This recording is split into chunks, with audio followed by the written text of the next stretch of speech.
야담상회를 찾아주신 선비님들 감사드려옵니다. 야담상회, 오늘의 이야기 시작합니다. 옛날 옛적 한 고을에 찢어지게 가난한 집의 외동아들이었던 포산이 살고 있었습니다.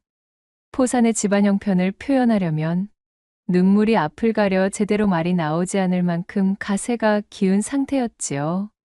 대대로 작은 벼슬을 지내며 나랏일을 돌보았다고는 하나 선친의 청렴결백을 그대로 이어온 포산의 부모님 역시 집안의 재산을 불리거나 가세를 키울 생각보다는 그저 절약하며 있는 듯 없는 듯 지내는 것에 큰 불편을 느끼지 않는 성미였습니다. 포산도 그런 부모님의 영향을 받아 어릴 때는 가난에 대한 별다른 불편함 없이 지내며 성장했어요. 대신 포산의 부모님은 그의 손에 항시 책을 쥐어주었고 또한 글을 읽는 것을 게을리하지 말라 가르쳤습니다. 대대로 물려받은 책을 목숨처럼 소중히 여기고 몸에 붙이고 다니라 일렀지요. 이러한 가난한 배경 속에서 다행인지 불행인지 포산은 뛰어난 글재주를 바탕으로 학문에 능통한 재주가 있었습니다. 어려운 와중에도 포산은 어느덧 장성하여 과거를 준비할 수 있는 나이가 되었고 그런 포산을 붙잡고 그의 아비가 말했습니다. 포산아, 잘 듣거라. 너의 재능이 출중하나 실질적으로 그것을 꽃 피울 수 있는 지원을 해준다 보장할 수 없으니 이 애비의 마음이 찢어지는구나. 이 집안의 형편이 일이 된 것은 모두 이 애비의 근시안적인 생각에서 벌어진 불찰이며 내 이제 와서 그것이 너무도 원망스럽기만 하다. 그간 너를 뒷바라지할 수 있는 환경을 갖추지 못한 이 애비가 너를 위해 해줄 수 있는 것은 딱 하나뿐이란다. 너는 지금부터 한 달간 살림살이와 품삯벌이 같은 것은 일절 신경 쓰지 말고 글 공부에만 전념하여라. 어려서부터 우리 집 안과 연이 있던 한 노스님께 사정을 일러두었으니 너는 그곳에 암자로 들어가 학업에 매진하거라. 이게 애비로서 너에게 해줄 수 있는 전부이구나. 참으로 미안하다, 아들아. 미안하다니요, 아버지. 어찌 그런 서운한 말씀을 하신답니까? 그런 말씀은 하지 마셔요. 소자는 괜찮습니다. 어찌되었든 아버지께서 하신 말씀 잘 알겠습니다. 암자로 들어가 반드시 좋은 결과를 가지고 돌아올 터이니 아버지께서는 염려하지 마시고 몸 건강히 지내세요. 그리하여 포산은 책꾸러미와 쌀 한 마를 보따리에 넣어 짊어지고 만백산 깊은 골짜까지 들어가 그곳에 위치한 조그만 암자에서 공부에 전념하게 되었습니다. 네, 이곳에서 반드시 뜻을 펼쳐 없는 살림에도 나를 여기까지 보내신 부모님의 기대에 보답토록 하겠도다. 그는 입술을 앙다물어 굳게 다짐하였지요. 포산은 암자에 들어가 노스님과 조우한 뒤 거처를 안내받으며 그렇게 암자 생활을 시작했습니다. 시간은 더섭시 흐르고 흘러 어느덧 약속했던 한 달이 후딱 지나가고 말았습니다. 뜻을 이루기 위해 불철주야 노력한 것까지는 좋았지만 본디 글 공부라는 것이 어디 그리 쉽게 끝장을 볼 수 있는 분야던가요. 쏜살처럼 약조했던 한 달이 다 되자 포산은 밀려드는 걱정이 태산이었습니다.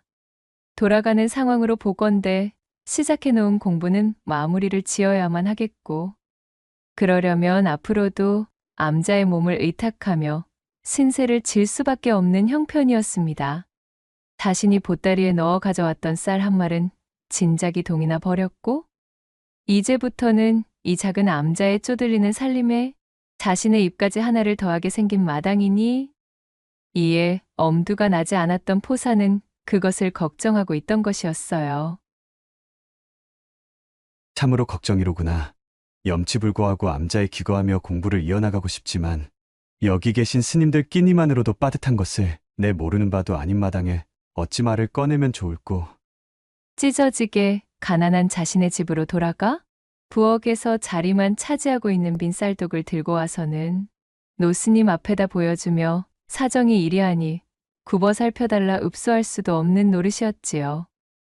하는 수 없이 포산은 자신이 학업에 쏟을 시간 중 일부를 쪼개고 쪼개어 절간의 앞마당이며 뒷마당이며 할 것 없이 손이 가는 대로 몽땅 쓸어내고 틈틈이 뒷산자락에서 나무를 한 짐 해와다가 부엌에 쌓아두었습니다. 그렇게 눈칫밥 아닌 눈칫밥을 얻어먹으며 암자의 기거하는 시간을 늘려가고 있었어요.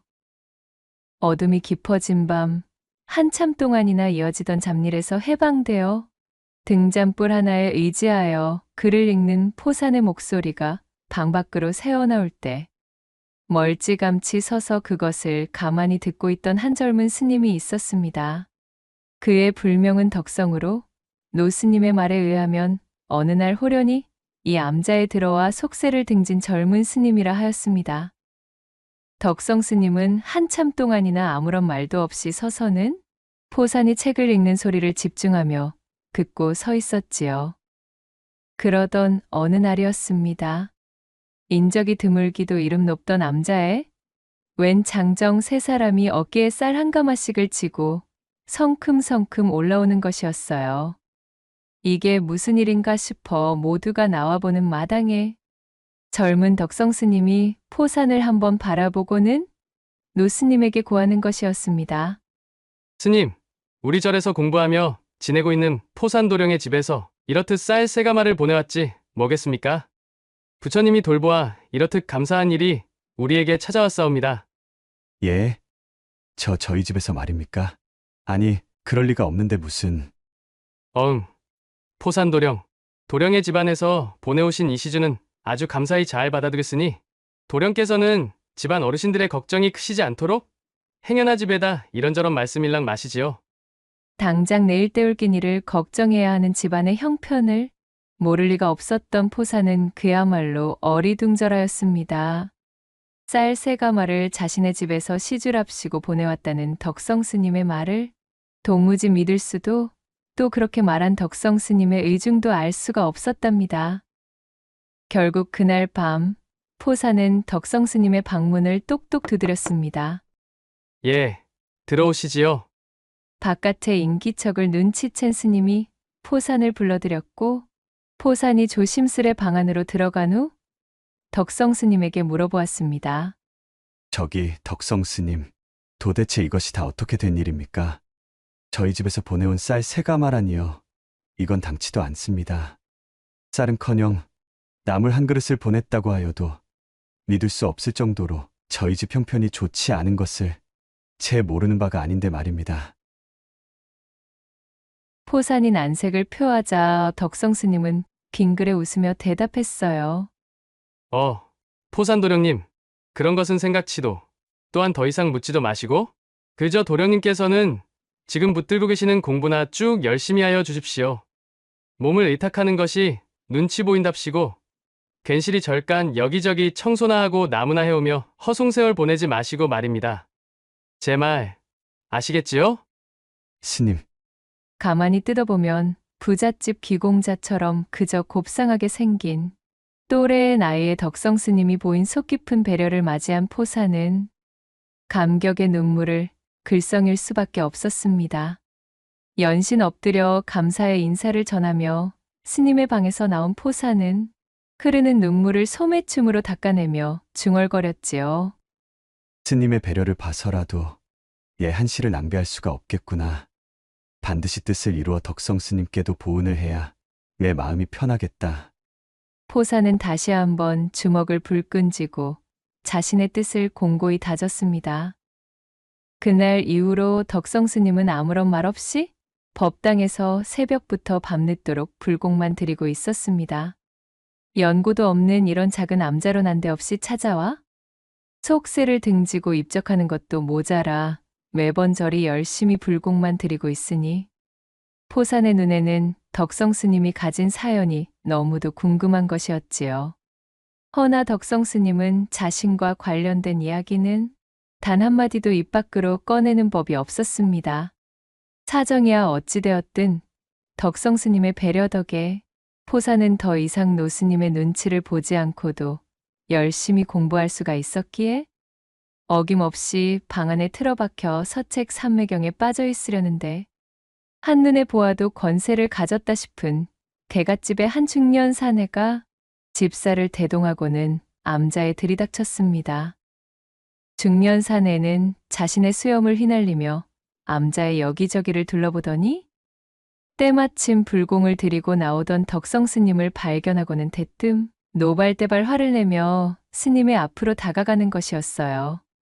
중년 사내는 다짜고짜 덕성 스님을 앞에 앉혀놓고 고래고래 소리를 지르기 시작했습니다. 무슨 일인가 싶어 밖으로 나와본 포사는 먼 발치에서 자신의 귀를 쫑긋 세워 그들의 이야기에 귀 기울였지요. 네, 이놈! 내 놈을 찾아온 골 온 동네를 다 뒤졌느니라. 사내 대장부로 태어났으면 죽이 되든 밥이 되든 결과는 내어놓아야 하거늘. 사내 놈이 그래 이 과거 한번 낙방했답시고 돌아져서는 이 아비와 상의도 없이 삭발하고 입사하나여 중이 되는 법이 어디 있느냐. 또한 내 놈이 3대 독자임을 모르지 않을 것인데 내 놈이 이리 속세를 등진다면 우리 집의 대가 끊긴다는 것을 알고 있지 않느냐. 중년 사내의 호통에 덕성 스님은 고개를 푹 숙인 채 침통한 표정을 짓고 있었습니다. 이윽고 덕성 스님이 무겁게 입을 열었어요. 아버님, 부디 이 불효자를 용서해 주십시오. 허나 아버님을 따라 다시 집으로 돌아갈 수는 없는 노릇입니다. 저는 속세와의 인연을 접고 부처님의 뜻에 귀하기로 마음을 먹은 바이니 부디 저희 출가를 허락해 주십시오. 그것은 아니될 일이다. 네가 지금 당장 나를 따라 아산하지 않겠다면 내 사람들을 시켜 이 절간을 뒤집어 엎어버릴 것이야. 그 꼴을 보기 싫다면 나를 따라 나서거라. 중년 사내의 으름장을 듣고 있던 덕성 스님의 흐느낌이 이어지고 곧이어 잠시 동안 침묵이 흘렀습니다. 중년 사내가 한층 누그러진 음성으로 다시 말했지요. 집을 나설 때 가지고 있던 팔의 상처는 어떻게 되었느냐? 잘 아물었더냐? 예, 아버님. 그것은 이미 아물었습니다. 이런 못난 놈.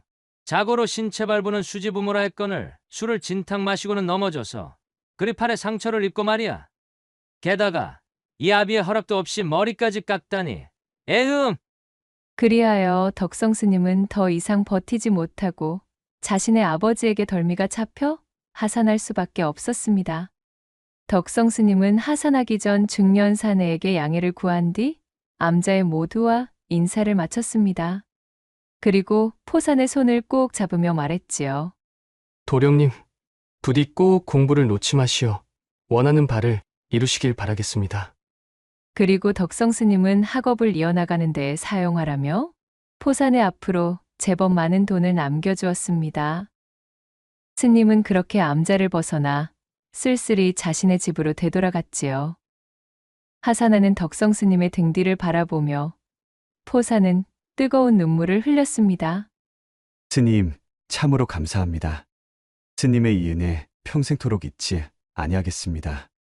포산은 스님이 시야에서 사라질 때까지 눈물을 흘리며 손을 흔들었지요. 그로부터 장장 3년이라는 시간이 흘렀습니다. 그간 포산은 덕성 스님의 지원에 힘입어 열심히 공부를 거듭한 끝에 급제를 한 후 운이 좋게도 자신이 나고 자랐던 고을의 신관사또로 부임한 터였습니다. 부임한 이후 자신의 업무를 수행하던 포산이 어느 날 짬을 내어 자신이 공부하던 암자를 찾았습니다. 자신을 돌봐주었던 노스님 혼자서 양지 바른 처마 밑에 쪼그리고 앉아 있었지요. 스님, 저 왔습니다. 포산이 옵니다. 노스님이 고개를 돌려 포산을 올려다보았어요. 이윽고 노스님은 포산을 알아보고는 인자한 웃음을 지으며 그를 반겼습니다. 아이고, 이거 나란 일을 돌보느라 눈코 뜰 새 없이 바쁘실 터인데 예까지는 어이 걸음을 하셨습니까, 나으리? 아니, 날이라니 어찌 이러십니까, 스님. 부끄럽습니다. 그냥 부르던 대로 불러주시지요. 두 사람은 웃으며 그간 쌓인 이야기들을 나누었고 그렇게 담소를 나눈 끝에 시간이 훌쩍 흐르자 포사는 슬그머니 노스님에게 질문하는 것이었어요. 저기, 스님. 그 이후로 덕성 스님을 만난 적은 없으십니까? 도무지 소식을 들을 길이 없지 뭡니까? 포산의 말에 노스님은 고개를 저으며 대답했습니다. 덕성이는 암자를 떠난 이후로는 소식을 접할 수가 없었지. 그러다가 얼마 전부터 다시 이 암자에 찾아오게 되었다네. 덕성이는 한거 동한 거에 단 한 번도 들지 않고 밤낮으로 법당에서 불공만을 드렸다네. 그러면서 어느 여인의 극락왕생만 빌고 또 빌었지 뭐겠는가. 어느 여인이라니. 혹 어머님이나 자신의 친인척이 유명을 달리한 것입니까? 아니, 그런 것이 아니었네. 모친 또한 정정히 살아계시지. 그럼 대체 무슨 사연이 깊기에 그런 것일까요? 아무래도 덕성이의 발현한 그 상처와도 관련이 있지 싶지만 속세를 등질 결심을 한 자의 사연을 깊게 캐는 것은 해서는 안 될 일이기에 묻지 않았다네. 오호라, 그래, 맞아. 그리고 밤비만 오는 날이면 반드시 어디론가 사라졌다가 새벽녘이 되어서야 돌아왔지. 밤비 말씀이십니까? 참으로 기이한 일이 아닐 수가 없습니다, 스님. 대체 덕성 스님의 이면에 쌓여있는 감추어진 사연이 무엇인지 궁금하기만 합니다. 허허, 이거 큰일을 하실 양반이 그런 사사로운 일에 눈을 돌리셔야 되겠는가? 자네는 그저 이곳에 기억일랑 있고 민생을 돌보는 데에만 치중하시게. 노스님이 웃으며 포산에게 덕담했습니다. 그렇게 스님과의 만남을 가진 이후 암자를 내려와 동원으로 들어온 포산은 밤하늘을 올려보며 덕성 스님을 떠올렸습니다. 부엉이 우는 소리가 깊어지며 포산의 마음을 어지럽혔지요. 포산이 암자를 다녀오고 난 뒤 어느 날이었습니다. 밤새도록 봄비가 내린 날이었어요. 아침부터 이방이 포산의 앞에 엎드리며 고하는 것이었지요. 나으리, 참으로 고을에 온통 흉흉한 소문이 돌고 있습니다요. 비가 추적추적 내리는 칠흑 같은 밤이면 글쎄, 저기 저 세제 아래에 입석바위 옆 외딴 묘지 있지 않습니까요? 그 묘지 근방에서 귀신이 밤새도록 그렇게 곡을 하며 울다 간다지 뭡니까요? 그 귀신이 슬피 울 때는 목탁을 두드리는 소리가 끊이지를 않는다던데. 이 소문이 퍼져나간 뒤로는 저기 아랫마을 사람들도 비만 오면 문을 꼭꼭 걸어 잠그고 통시에도 발길을 내지 못한다지 뭡니까요? 묘지? 묘지라? 그렇다면 그 묘는 누구의 것인가? 예, 나으리. 그 묘지는 다름 아닌 6년 전쯤에 고을의 한 청상과부가 자결을 한 곳입니다요. 6년 전에 자결이라. 아무튼 알겠네. 자네와 여하 관속들은 민심이 흉흉해지지 않도록 방을 내걸어 잘 다스려야 할 것이야. 내 이 사안은 속히 해결하도록 하겠네. 이방의 보고에 무언가 석연찮음을 느낀 포사는 육방 관속들을 시켜 지난날의 사건 처리 장부인 오간을 내어오라 명했습니다. 오간들을 하나하나 꼼꼼히 훑어보던 포사는 결국 6년 전의 미결 사건을 하나 찾아내기에 이르렀지요. 오간에 적혀있던 내용인즉슨 이러했습니다. 남편을 먼저 보낸 한 청상과부가 있었지요. 그녀는 남편에 대한 그리움이 깊어 남편을 향한 추모에 정성을 다하기로 이름이 높았습니다. 추적추적 봄비가 내리던 어느 날, 하얀 소복을 입은 청상과부는 온몸에 봄비를 맞으며 남편이 잠든 묘의 잡초를 뽑고 있었습니다. 그때 묘가 위치한 세제를 넘어오던 한술 취한 선비가 뒤척거리며 올라오고 있었고, 젖은 소복이 몸에 달라붙은 여인을 발견한 선비는 그만 청상과부를 겁간하고 말았습니다. 이를 치르던 도중 선비는 청상과부가 품에서 꺼내 휘두른 은장도에 상처를 입었어요. 잔뜩 취하여 그리고 흥분이 심했던 탓에 그것을 알아차리지도 못했던 선비는 끝까지 일을 끝마쳤고 자신이 저지른 일을 수습할 생각도 없이 서둘러 그곳을 빠져나갔지요. 부지불식간에 화를 입은 청상과부는 남편의 묘 앞에서 자신을 욕보인 선비에 대한 증오와 고통으로 더 이상 이승의 끈을 붙잡고 있을 생각이 없었습니다.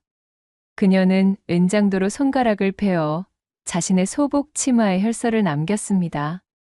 한술이 취한 젊은 선비가 자신을 겁간하는 사이 자신의 은장도를 휘둘러 그의 왼팔에 자상을 입혔으니 이 원한을 깊이 새겨놓는다는 글귀를 말이지요. 그 후 청상과부는 그 자리에서 남편의 뒤를 따르고 말았습니다. 오간의 내용을 모두 읽어본 포사는 깊은 한숨을 내뱉으며 오간을 덮었습니다. 좀처럼 약주를 곁들이지 않던 포사는 어쩐 일인지 그날따라 혼자서 밤늦도록 술을 마셨습니다. 그는 오전 내내 오간에서 보았던 사건의 글귀들이 자신의 머릿속에서 떠나지 않는 것을 느끼며 중얼거렸습니다. 젊은 선비가 과거에 낙방하였으며 술에 취해 낙향하던 차에 호젓한 산모퉁이 고갯길에서 봄비에 젖은 소복이 몸에 달라붙은 젊은 여인을 보았다는 말이지. 그리하여 그만 사다를 내고 말았다. 젊은 선비, 과거의 낙방 팔의 상처라. 단어의 나열들을 중얼거리던 포사는 불현듯 덕성 스님의 모습이 떠오르는 것을 지울 수가 없었습니다. 그로부터 보름쯤이 지난 어느 날 밤이었습니다. 이날 역시도 밤비가 하염없이 부슬부슬 내리는 날이었지요. 이방에게 보고받은 그 귀신음의 전말을 어느 정도 파악한 포산이 현장으로 나가보게 되었어요. 입석바위 옆에 위치한 한 이름 없는 묘지 앞을 찾은 포산의 귀에 한 치 앞도 보이지 않는 시커먼 어둠을 뚫고 기이한 곡소리가 들려왔지요. 역시나 그러하였구나. 곡소리를 듣고는 자신의 예상이 맞았음을 확인한 포사는 침통한 표정으로 고개를 끄덕였습니다. 이윽고 목탁의 소리마저 야산을 깊게 메우자 포산이 묘지의 방향에다 대고 크게 외쳤습니다. 덕성 스님, 포산의 외침에 목탁 소리가 멈추었지요. 지난날의 그 소복여인도 이제는 스님을 용서했을지도 모를 일입니다.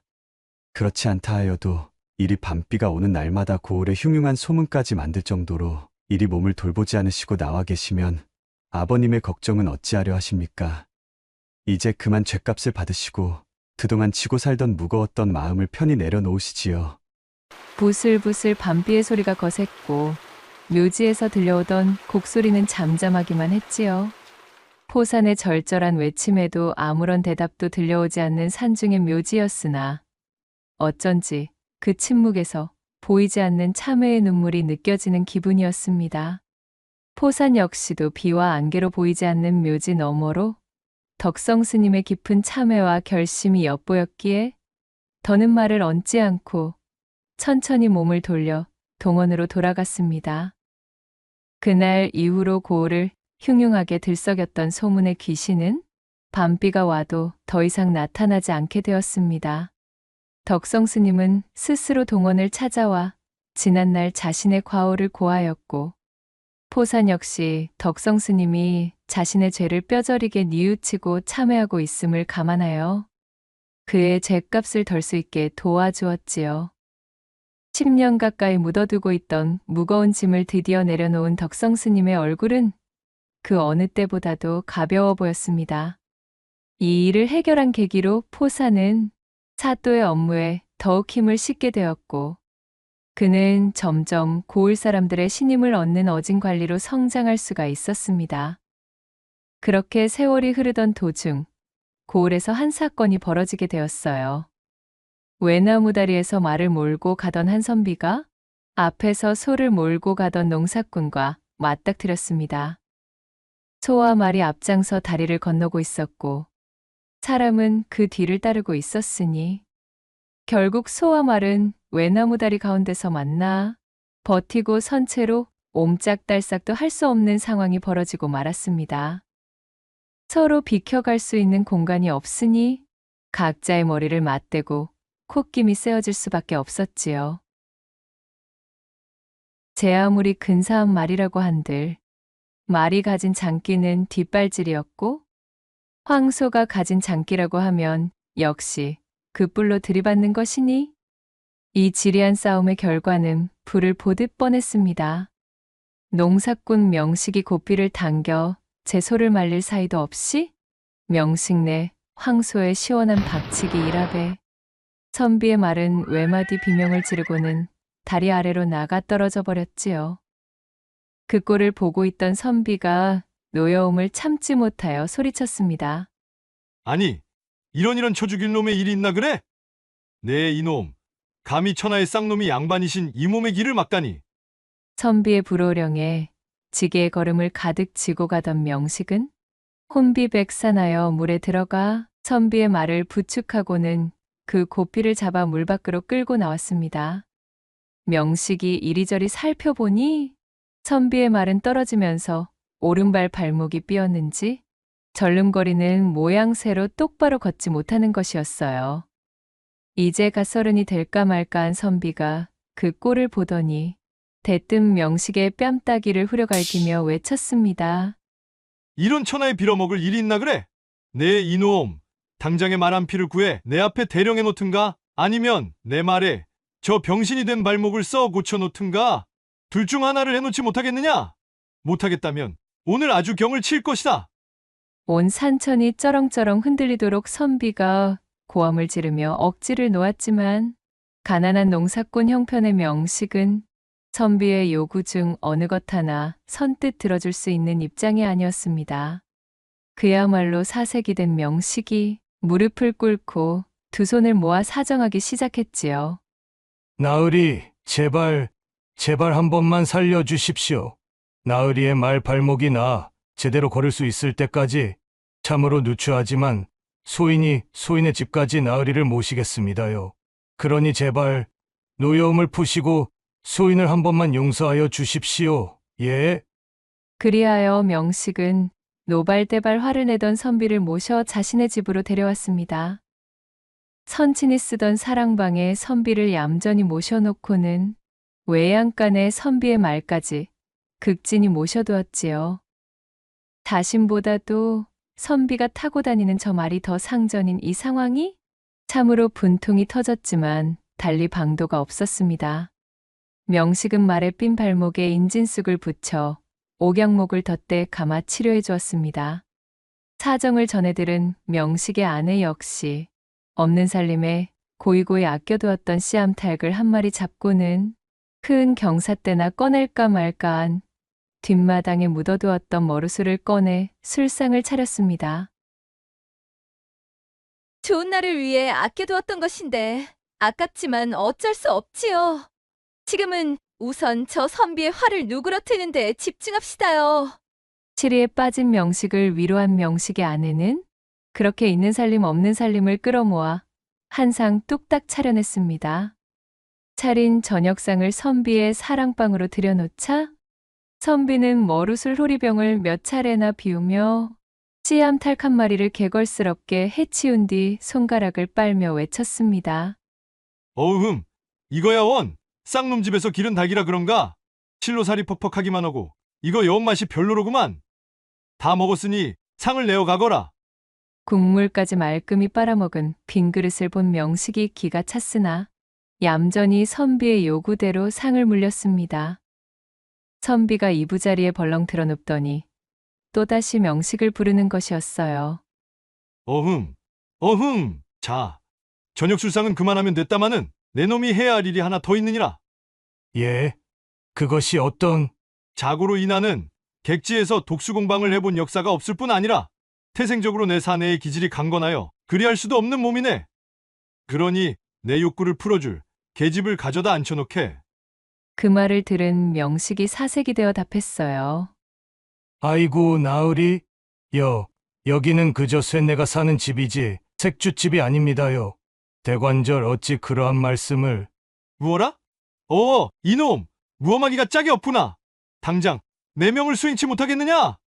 그렇게 한참을 그 문제로 옥신각신하던 명식이 벌레를 씹은 표정으로 자신의 안방으로 돌아왔습니다.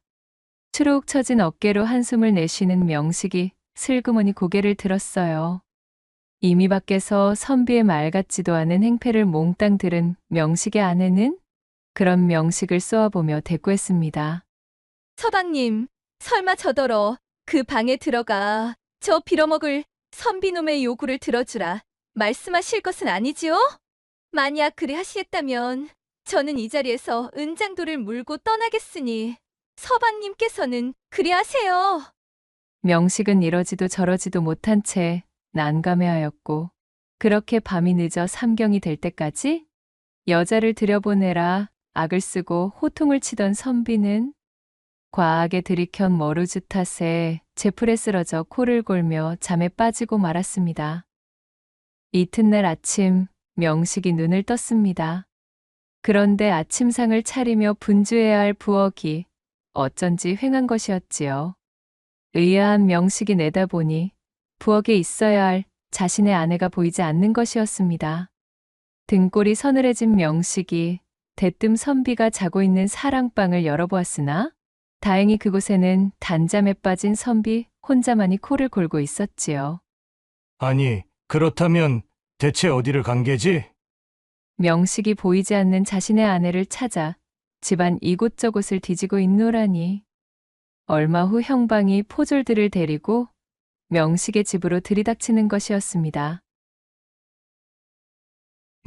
맙소사, 설마? 이를 더 키울 수가 있으니 관아에는 절대 고발하지 말라 신신당부했던 명식이었지만 그런 명식의 만류를 뿌리치고 명식의 아내는 꼭두 새벽부터 동원으로 달려가 이를 사또인 포산에게 낱낱이 고했던 것이었지요. 그리하여 아직도 정신없이 자고 있는 선비를 형방이 깨웠고 어리둥절한 선비에게 자초지총을 말한 뒤 명식과 함께 사또 포산의 앞으로 데려갔습니다. 형방에게 사건의 내막을 들은 포산이 가만히 내려다보고 있으니 선비는 갓을 삐딱하게 쓴 채 두 손은 뒷짐을 지고 이 자리에 선 자신이 온전히 부당하다는 듯 잔뜩 눈을 흘기고 있었습니다. 반면 명식은 어떻게든 상황을 수습하기 위해 몹시 움츠러든 자세였지요. 명식이 포산의 앞에 고개를 조아리며 말했습니다. 사또 나으리. 그러니까 이것은 간밤 저의 잘못으로 선비 나으리의 말이 닫혀 절개되었기에 이미 상황에 대한 모든 파악이 끝난 포산이 명식의 말을 천천히 끊고는 소리쳤습니다. 여봐라! 이방과 형방은 저 두 사람을 데리고서 사건이 발생한 그 외나무 다리까지 가서는 다리의 전체 길이와 또한 선비의 말이 농사꾼의 소 머리에 부딪혀 물에 빠졌다던 그 지점을 정확하게 확인하고 오렸다. 포산의 명을 받은 이방과 형방이 선비와 명식을 데리고 동원을 빠져나갔습니다. 그리고 한참의 시간이 흐른 뒤 그들이 돌아왔어요. 포산이 돌아온 그들을 향해 소리쳤지요. 자, 저기 널찍한 동원의 뜰에 그 외나무 다리와 똑같은 길이로 줄을 치거라. 그리고 말이 떨어졌다던 그 지점 역시 표시를 하여 찍어 두렸다. 자신의 명대로 이방이 새끼줄로 표시한 외나무 다리의 길이와 또 한 마리 떨어진 지점을 유심히 내려다보며 이방이 계산해 놓은 수치를 살펴본 포산이 말했습니다. 너희는 듣거라. 농사꾼 명식이 외나무 다리에 올라서서 반대편을 향해 걸어온 길이는 정확히 34자요. 또한 저 선비가 다리에 올라서서 반대편을 향해 걸어온 길이를 살펴보니 그것은 15자밖에 되지 않는구나. 내 저 선비의 행실을 유심히 살펴보니 저자는 고개를 항시 뻣뻣하게 들어올려 턱을 들고 으스대기를 좋아하는 성미로 보이는구나. 그렇다는 말은 선비가 다리에 올라설 때는 반대편에서 걸어오는 농사꾼을 똑똑히 보고 있었다는 것이 된다. 지게에 걸음을 잔뜩 쳐 무거운 터라 땅만 보고 힘겹게 걸어오는 농사꾼이 이미 외나무 다리의 절반 가까이 들어서 다가오는 것을 보았을 터인데도 이 선비는 기다리지 않고 일부러 다리에 올라섰다는 뜻이지. 내 말이 틀렸느냐? 포산의 호령의 선비의 얼굴에는 진땀이 흐르기 시작했지요. 아까까지 유지하던 꼿꼿하고 젠체하던 모습은 온데간데 없이 사라져버렸습니다.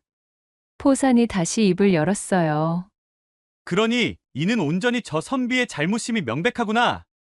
헌데 상황이 그러한 것을 오히려 적반하장 이 무고한 농사꾼의 뺨을 갈긴 것도 모자라. 그 집까지 가서 엄연히 지아비가 있는 여인을 상대로 천인공노할 행패를 부렸으니 이는 벌을 받아 마땅하다. 그리하여 포산은 벌벌 떨고 있는 선비와 명식을 향해 명식이 맞은 뺨을 3배로 돌려주라는 판결을 내렸습니다.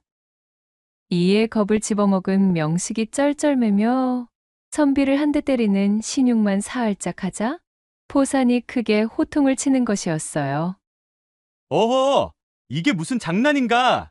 더욱 세게 치지 못하겠는가? 포산의 고함 소리에 움찔한 명식은 마른 침을 꿀꺽 삼킨 뒤 나머지 두 대는 이 선비의 가시 훌렁 벗겨지도록 자신의 솥뚜껑같이 두툼한 손바닥으로 선비의 귓방망이를 올려붙였지요.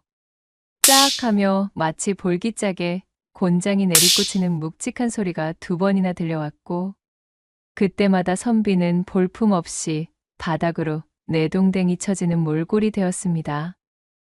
구경을 하고 있던 자중이 키득거리는 소리가 들렸고 눈앞이 핑핑 돌아 정신을 차리지 못하는 선비를 향해 포산이 나지막이 마지막 판결을 내렸습니다. 선비는 저 농사꾼에게 그간의 난장에 대한 보상으로 30냥을 지불하고 속히 이 고을을 떠나도록 하라. 그리하여 명식과 그의 아내는 싱글벙글 자신의 집으로 무사히 돌아갈 수 있었고 선비는 두 번 다시 자신의 버르장머리를 앞세워 못난 행동을 하지 못하게 되었습니다. 이 판결로 포사는 고을에서 더욱 신망을 두텁게 쌓아 그가 임기를 마치고 다음 부임지로 향하게 되었을 때는 온 고을의 사람들이 마중 나와 진심으로 포산의 공석을 아쉬워하며 눈물을 흘렸다는 후문이 전해지고 있사옵니다. 낭독해드린 이야기가 선비님들 마음에 드셨다면 구독과 좋아요, 댓글로 야담상회를 응원해 주셔요. 늘 잊지 않고 야담상회를 찾아주시는 선비님들 시청해 주셔서 참으로 감사하옵니다.